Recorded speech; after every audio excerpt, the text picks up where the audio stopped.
성적을 좀 다뤄보도록 하겠습니다. 우리가 보통 내신이라고 부르는 교과 성적들은 석차를 얘기하는 거고요. 일반적으로 우리가 상대평가 9등급제에서 석차 등급을 산출하잖아요. 근데 이제 그 최근에 이제 진로 선택이나 전문 교과 같은 경우들은 작년까지는 석차 등급 반영을 했는데 올해부터는 이제 성취도만 반영하죠. 성취도만. 자, 이거에 대해서 한번 나중에 다시 한번 설명을 해드릴 건데 일단 이렇게 생각하시면 돼요.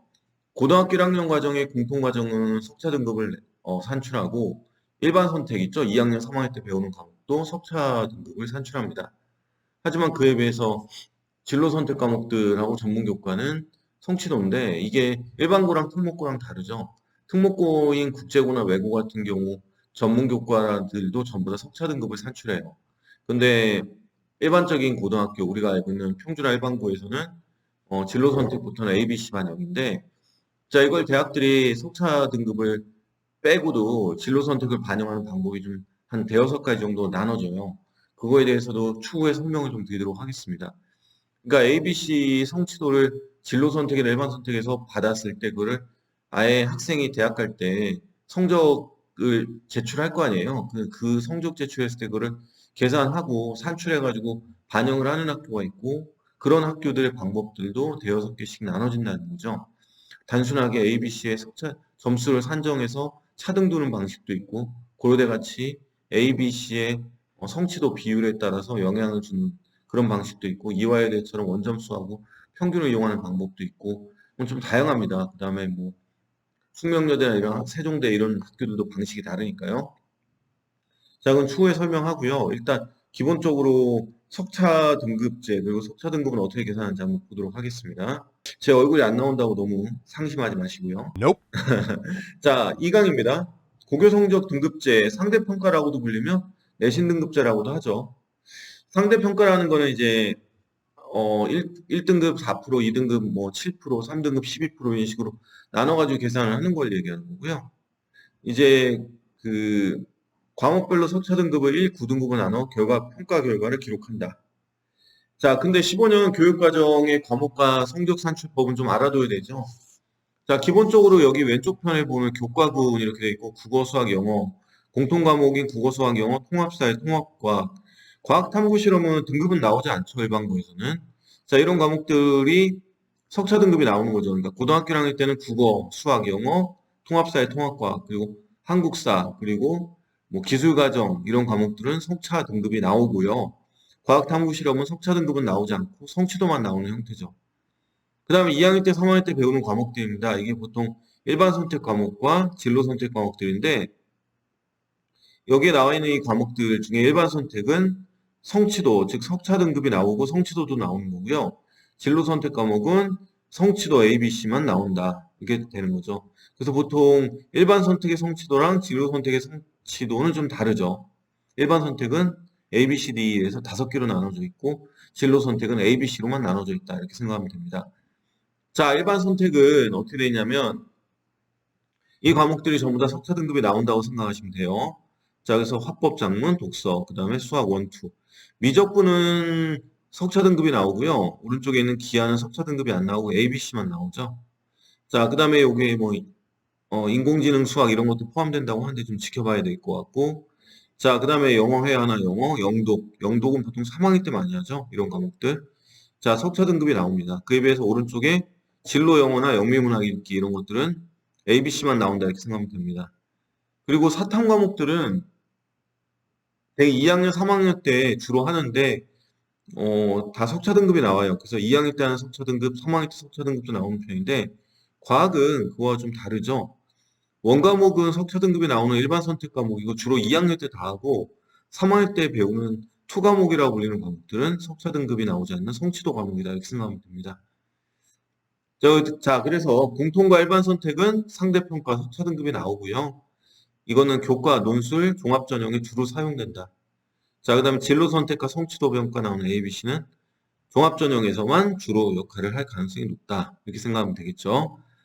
자, 그러나 보통 교과 전형과 논술 전형에서도 진로 선택 과목을 반영하는 학교가 있는데 서울시립대나 한국외대 같은 경우들은 반영을 하지 않아요. 즉 학교들이 좀 높은 학교들, 즉 상위권, 최상위권 대학이라 불리는 학교들은 진로 선택 과목을 좀 많이 배우는 학교들이 있기 때문에 그런 학교들을 대상으로 ABC의 성취도를 가지고 반영을 하지만 외대나 뭐 그 밑에 있는 동국대, 시립대 이런 학교들은 전체적으로 성취도를 반영을 하고 아니 성취도를 반영하지 않죠. 그래서 보통 공통 과목과 일반 선택만 반영하는 방식을 쓰게 된다 이렇게 생각하면 됩니다.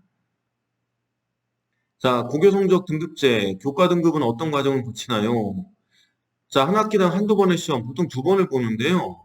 한 번 보는 학교도 있긴 하죠. 근데 두 번을 보고 진로 선택 과목이나 전문 교과들은 한 번밖에 안 보는 경우도 있죠. 그리고 수행평가 합산해서 하죠. 자, 대학에서 교과 성적을 제일 중요하게 생각하는 이유.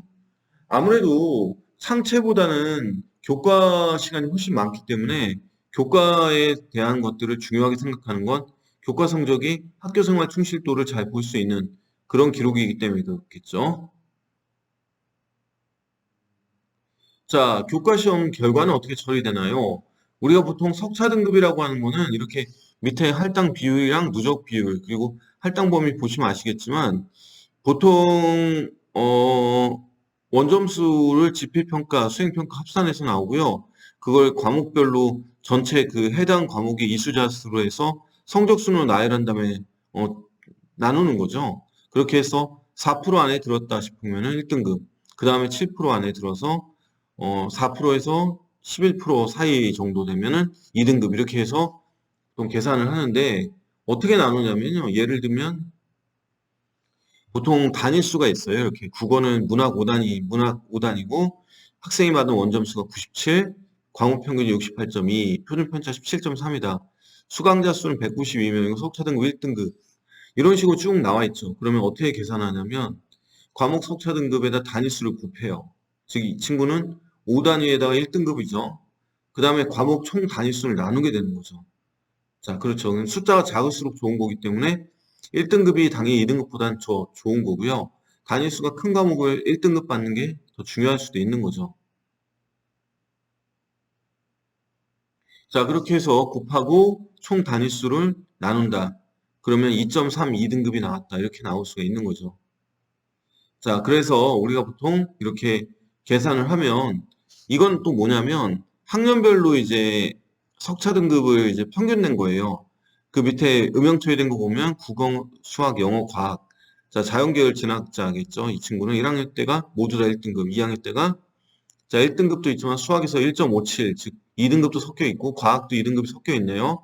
자, 그래서 이 친구는 국수연과는 2학년 때는 1.29다. 평균 등급을 보통 이렇게 계산한 거고요. 3학년 때는 1.13이다. 그래서 합산하는 오른쪽에 전체라고 되어 있는 합산 등급 있죠, 요거.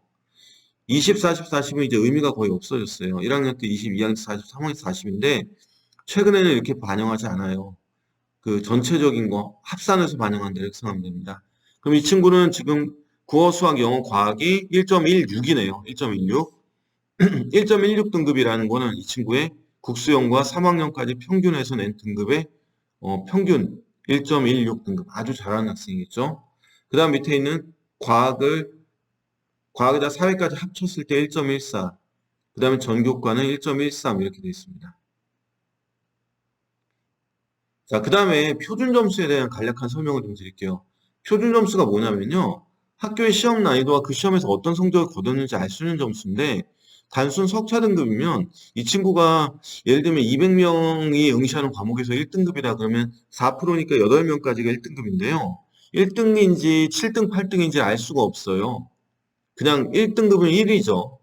8등 안에 들기만 하면. 그런데 여기 동점자 수 뭐 이런 것도 따질 수 있는데 어쨌든 7, 8등 안에 들면 1등급이라고 봤을 때 문제는 뭐냐면 이렇게 하면은 이 친구가 그 등급 내에서 어떤 성취도를 보이는지를 알 수가 없잖아요. 이 등급 내에서 성취도를 보여서 알 수 있는 점수인 표준 점수, 지점수라고 합니다. 그래서 이거는 등급 내의 상대적 위치도 보여준다 이렇게 생각하면 되겠죠. 1등이냐 아니면 7등, 8등이냐 이렇게. 그래서 이걸 어떻게 계산하냐면 표준편차분의 원점수 빼기 평균 이렇게 해서 계산을 합니다. 자, 그러면 여기서 알 수 있는 건 평균과 표준편차를 알면 알 수 있겠네요. 원점수는 당연히 본인이 알 거고요. 자, 수도권 지역의 평준화 고등학교들의 표준편차는 대략 뭐 다 다르죠, 학교마다. 보통 20이 안 되면은 평균을 중심으로, 표준편차는 평균을 중심으로 학생들 분포가 흩어져 있는 정도죠. 그러니까 만약에 평균이 높다 낮다를 상관하지 않고 그 평균의 학생들이 근처에 몰려 있으면 표준편차가 작고 그 근처에서 쭉 펼쳐져 있어요. 정규 분포를 이루는데 그 분포 자체가 쫙 펼쳐져 있다. 그러면 당연히 표준편차는 커지게 되는 거죠. 그런데 표준편차가 보통 작은 학교들은 성적대가 몰려 있는 경우가 많고 이런 학교들을 보통 우수하다라고 평가를 하죠. 근데 반드시 그렇진 않아요. 전국 단위 학교들 표준편차를 쭉 보면 진짜 말도 안 되게 이제 시험을 쉽게 내가지고 표준편차가 작게 되는 경우도 있어요.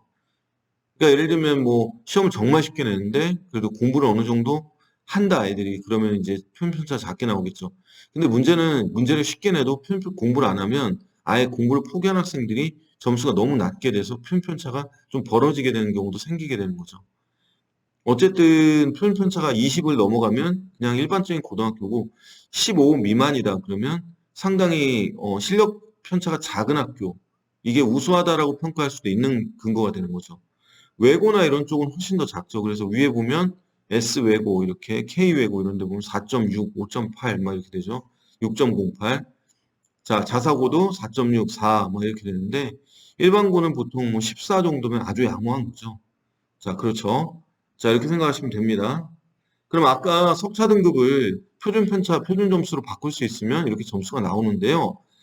여기 보면은 이게 석차 등급이 아까 조금 전에 그 학생이 1학년 때 국어가 전부 1등급이었죠. 근데 1.47로 나왔어요. 자, 이거는 이제 결론부터 얘기하면 상당히 낮은 점수예요. 1등급 치고는. 그럼 이 친구는 1등급 치고 높은 1등급은 아니었을 수 있겠다는 생각이 좀 드는 거죠. 그 다음 수학도 1.52, 1.47. 조금 전에 이 학생 다 1등급이었어요. 1학년 때 등급이. 근데 표준 점수에서 사회는 1.83인데 과학은 1.69고 수학은 1.52. 좀 다르죠. 3학년 때도 거의 다 1등급이었죠. 국어도 1.76, 영어도 1.64. 아, 그러니까 이 친구가 높은 등급이 아닌데 어떻게 할 수 있냐면 이 지점수를 반영하는 학교가 대표적인 학교가 연세대예요. 연세대학교는 학교장 추천 전형이 1단계가 교과 5배수로 뽑습니다. 그러니까 10명 뽑는 과에 50명을 1단계로 추리했는데 이 5배수를 뽑을 때 표준 석차 등급을 50% 반영하고 이 표준 점수를 50% 반영해서 합산해서 선발해요. 좀 독특한 방식이죠. 그럼 연세대는 왜 표준 점수를 사용할까? 이거죠. 학생들 중에 표준 점수가 높게 나오는 학생은 같은 등급에서도 높은 평가를 받았을 확률이 높다는 거죠. 석차 등급만 보면 1, 2 이렇게만 돼 있지만 석차 등급이 아닌 표준 점수를 쓰면 이 친구가 조금 전에 보셨듯이 1등급이지만 국수 영사의 표준 점수가 다르죠. 그렇군요. 자, 그래서 보통 1등급의 마지막 끝선을 1.75로 봐요. 여기 보면 0.03599 왼쪽에 1.8로 돼 있는데요. 0.0359면 3.5%라는 뜻이에요. 곱하기 100을 하면. 100명 중에 3.5면은 1% 안에 드는 거죠. 근데 4%까지가 1등급이면 1.7과 1.8 사이가 되는 거죠. 그러니까 조금 전에 봤던 그 학생이 사회탐구 성적을 뺀 나머지는 전부 다 1.82, 1.75가 안 되는 거죠. 그렇다면 이 학생은 1등급 치고도 낮은 1등급으로 간주해서 1.75 정도 수준에서 생각을 하겠죠. 그런데 어떤 학생은 1.9, 2.0까지 나왔다. 그러면 이건 뭘 뜻하는 거냐면 상당히 이제 표준 점수가 높게 나온 거다. 이렇게 예상을 하게 되는 거죠. 자, 이렇게도 성적을 계산할 수 있다는 거. 이거 중학교 때 우리가 특목고 쓸 때도 한번 봤던 경험이 있는 학생도 있겠죠. 자, 그러니까 우리가 보통 석차 등급이라는 걸 보고 그걸 가지고 생각을 했을 때 내신은 높게 받으면 좋다. 그러면 숫자가 낮을수록 좋은 거죠. 1.0에 수렴될수록 좋은 거죠. 자, 그런데 문제는 이제 표준 점수라는 것도 사용하는구나 이렇게 생각할 수 있고 그 다음에 1학년 때 공통 과목과 2학년, 3학년 때 일반 선택은 석차 등급이지만 보통 진로 선택 같은 경우는 ABC 반영, 그렇죠? ABC 반영이다 이렇게 생각하시면 됩니다. ABC 반영이고요. ABC 반영에서 이 진로 선택과 전문 교과가 일반고에서는 ABC로만 나오고 그 다음에 특목고에서는 석차 등급 나오는 방식이고 좀 다르다라는 것도 알아두면 좋고요. 그 다음에 기본적으로 우리가 보통 봤을 때 이 진로 선택과 전문 교과를 반영을 하느냐, 반영을 안 할 수도 있어요. 그런데 보통 상위 대학들에서는 교과나 논술 전형에서도 반영을 합니다. 그러니까 예를 들면 이제 외대나 시립대 이상의 학교들은 대부분 반영을 하는데 그 반영 방법은 나중에 자세히 설명드리겠지만 한 4-5가지 정도 된다. 이렇게 생각하시면 됩니다. 석차 등급 잘 봤고요. 당장 중간고사가 코앞이죠. 시험을 잘 보고 기말까지 잘 봐서 높은 등급을 받는 게 1학년, 2학년 학생들에게 매우 중요하고 3학년 학생들 같은 경우는 인문계열 지망자들은 국어, 영어, 수학에 사회 탐구까지 해서 석차 등급 받아야 될 과목이 조금 더 많고 자연계 학생들 같은 경우는 그보다는 투 과목이 좀 많기 때문에 적은 거. 그 어쩔 수 없지만 그런 과목들도 잘 받았으면 좋겠습니다. 예, 2강 이렇게 잘 들으셨죠? 그러면 그 다음에 계속 이어서 잘 시청해 주시면 제가 많은 걸 알려드리도록 하겠습니다. 자, 일단 2강 인사드리겠습니다. 감사합니다. 내용이 도움이 되셨다면 구독과 좋아요, 알람 설정까지 다음에 만나요.